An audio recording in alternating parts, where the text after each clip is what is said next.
হচ্ছে নারী টি-20 world cup. আর এই ওয়ার্ল্ড কাপকে সামনে রেখে কোয়ালিফাই ম্যাচ শুরু হচ্ছে, যেখানে বাংলাদেশের গ্রুপে আছে 4টি টিম। যে দলগুলো হচ্ছে ইউএসএ, পাপুয়া নিউগিনিয়া, নামিবিয়া এবং আয়ারল্যান্ড। এই যে 4টি টিম, এই 4টি টিমের বিপক্ষে বাংলাদেশ নারী দল তারা 4টি ম্যাচ খেলবে।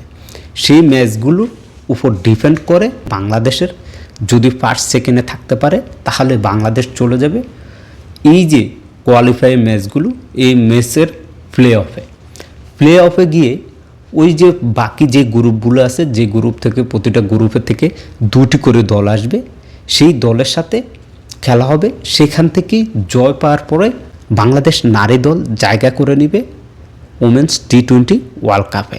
প্রথম ম্যাচ শুরু হচ্ছে বাংলাদেশের 18ই জানুয়ারি। বাংলাদেশের প্রতিপক্ষ হচ্ছে ইউএসএ।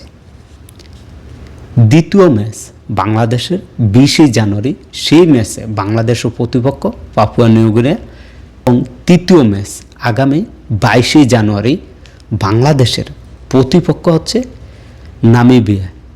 এরপরে চতুর্থ ম্যাচ, যে ম্যাচটি অনুষ্ঠিত হবে আগামী 24 জানুয়ারি, বাংলাদেশের প্রতিপক্ষ হচ্ছে আয়ারল্যান্ড। এই 4টি ম্যাচ বাংলাদেশ খেলবে। এখান থেকে তারা যদি গ্রুপের 1 বা 2 নম্বর স্থানে থাকতে পারে তাহলে তারা কিন্তু ওই যে প্লে অফের ম্যাচে চলে যাবে। সেখানে 2টি ম্যাচ হবে, সেই 2টি ম্যাচে যদি জয় পায় তারা সরাসরি ওমেন্স টি-20 ওয়ার্ল্ড কাপে জায়গা করে নেবে বাংলাদেশ নারী দল। ইনশাল্লাহ আমরা আশা রাখি বাংলাদেশ নারী দল তারা ভালো খেলবে এবং তারা ওয়ার্ল্ড কাপের মূল পর্বে জায়গা করে নেবে।